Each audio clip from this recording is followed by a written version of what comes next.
Okay, here we go. So I want to make bread either tonight or tomorrow. So what I just did is I took 96 grams of flour with 60 grams of water and 96 grams of a starter that I've had. So here's the starter that I've had. This is a starter that I just kept adding starter and starter because, as you guys know, when you were following my original videos, the starter just wasn't seeming to work, and then all of a sudden, poof, it doubled in size one day. So I know that that should be a good starter. It's been in my refrigerator for about 2 weeks though. So I'm kind of doing a little bit of an experiment. I'm going to see how this starter responds. So I'm actually doing 3 starters today because I want to do 3 loaves of bread. So again, here is that mixture. So it's 96 grams of flour, which my flour is here. 96 grams of starter and 60 grams of, I'm actually using spring water. We have a spring up the road, and so I'm using spring water for this. So this is starter number 1.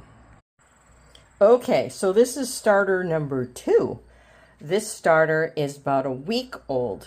I'm going to do the same measurement. I'm going to do 96 grams of this starter. Hopefully I have that amount. I think I do, actually. Yeah. So 96 grams of that starter, 96 grams of my Einkorn flour, and 60 grams of water. So this is going to go in jar number 2. Okay, so this one is my starter number 3. This one I fed just about 3 days ago, and it tripled in size. This is really active. I forgot to turn on my phone before I dumped it in here. So as you can see, I probably have about 228 grams, which is enough to make 1 loaf of bread. So I think what I'm going to do on this, because I really don't want, I want to use all this starter, even if I make an extra loaf. I'm going to go ahead and feed this one. And I think what I'm going to do is, I got to figure out the ratio of water to flour on this. So I believe I'm going to be using this equal amount of flour to starter, and then I will probably use maybe a little more than half for water, and we'll see how that goes. So I want to keep this one really active. This one was amazing. So, but we'll see how it all comes out. And so stay tuned. These are going to go in my microwave oven with the light on to get them going. Once they double in size, then I'm going to go ahead and start making my bread. So if you want to follow along, stay tuned. Thanks for watching. Bye. Okay, so here are my 3 starters. What I decided to do on that third one, I wanted to keep this experiment the same across all the starters. So I ended up doing the regular 96 grams of starter, 96 grams of flour, and 60 grams of water. I wanted to keep it consistent.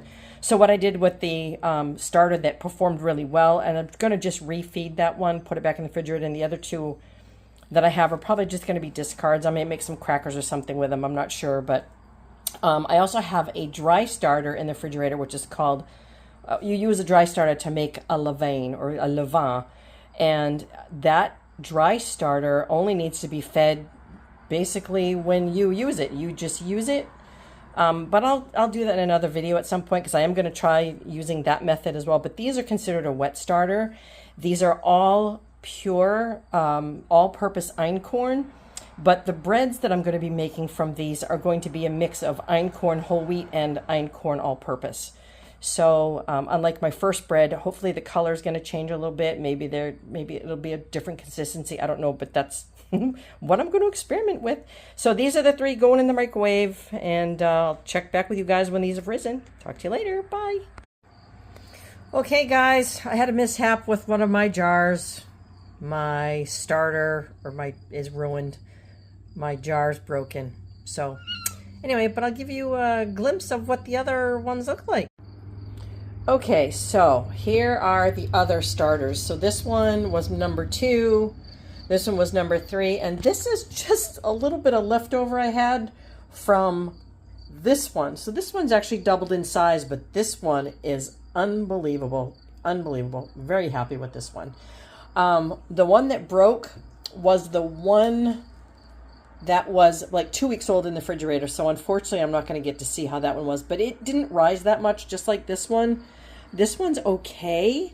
It looks like it doubled in size, but it's no way near as strong as this one or that one. So these are going to be turned into bread. But anyway, it made a mess in my microwave. It made a mess everywhere. That happens when you have a compromised canning jar. I don't know how it happened, but it just did. Anyway, stay tuned and I'll be back later. Bye. Okay, so here is the starter that I'm going to use for this loaf. This was the other half of the starter that I just used. As you can see, it has doubled in size and it's still bubbling really nice. So this starter is one that I think I want to hold on to. So I hope I'm going to have enough for the next loaf with this one. So we'll see how it goes. But I just wanted to give you another picture of it. The rubber band is where the dough was when I put it in the jar. And that is showing now where it has risen to. So this is a really nice active starter. I just wanted to show you a closer up picture of it. Let's see if I can get the lid open. I'm trying to do this one-handed. All right, I'm going to have to let you look at my empty bowl for a minute. Sorry about that. Okay. Ooh, wait. Ooh, smells really good. And there it is. That is my sourdough starter. Woohoo, look at that. So I'm going to make the second loaf, and we'll see how that one goes. Later. Okay, everybody, I'm back. I forgot to turn my camera on when I was taking the dough out of the refrigerator. So last night, I let the sourdough proof for about 3 hours at room temperature. And it was so late, I didn't have time to bake it. So what I decided to do was just leave it in the bowls. I had 2 glass bowls that I had been mixing it in. Put it in the refrigerator overnight. And then I left this morning. I didn't get home till about 1 o'clock. I took the dough out then. And then I shaped it. I heated up my Dutch ovens. Put it in the oven. And here it is. So as I've told you guys, I'm learning as I go, and I didn't score these deep enough, so they look better than my first loaf. So next experiment will be mixing all-purpose einkorn with whole wheat einkorn. I'm going to do a blend, but I have tweaked a couple things on recipes. I've been playing around with things, so that's how it came out. It's all done, so now I just need to let it cool a little bit, but I'm very happy with these results. This one actually surprisingly came out really cool. I didn't use my banneton for this one. I just put it in a colander with a linen cloth. So that's how that one came out. I know I can get more creative on the designs, but I was just playing around. So, but anyway, those are my loaves today. Here they are. I can't wait to try a piece.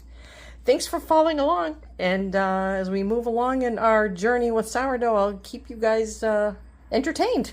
Have a good one. Bye.